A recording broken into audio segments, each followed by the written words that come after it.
Heboh. 5 pulau di Indonesia diduga dijual di situs online asing. Apa benar bisa terjadi? Belakangan ini beredar kabar yang bikin geger. Disebut-sebut ada beberapa pulau di Indonesia yang ditawarkan untuk dijual lewat situs properti luar negeri bernama Private Island Online. Situs ini dikenal sebagai tempat jual-beli pulau pribadi dari seluruh dunia. Dari penelusuran, ditemukan 5 entitas yang disebut berada di wilayah Indonesia.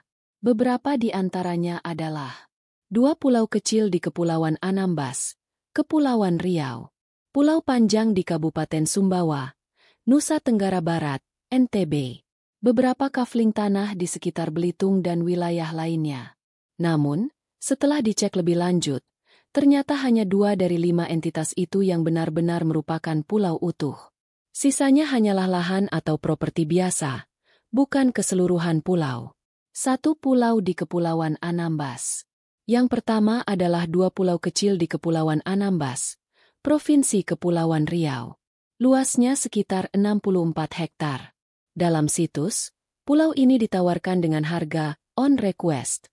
Artinya calon pembeli harus menghubungi agen untuk mengetahui harga.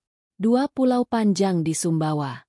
Pulau kedua yang menarik perhatian adalah Pulau Panjang di NTB. Dengan luas sekitar 13 hektar. Pulau ini juga masuk dalam kategori on request, alias tidak dicantumkan harga pasti. Namun, yang jadi masalah, Pulau Panjang diketahui merupakan kawasan konservasi. Berdasarkan hukum Indonesia, kawasan konservasi tidak boleh dijual atau dimiliki secara pribadi. Tanggapan pemerintah. Kabar ini langsung mendapat perhatian dari pemerintah. Menteri ATR Kepala BPN, Sofyan Djalil, menegaskan, pulau-pulau di Indonesia adalah bagian dari wilayah negara. Tidak bisa sembarangan dijual atau dimiliki oleh siapapun. Kenapa ini jadi masalah besar?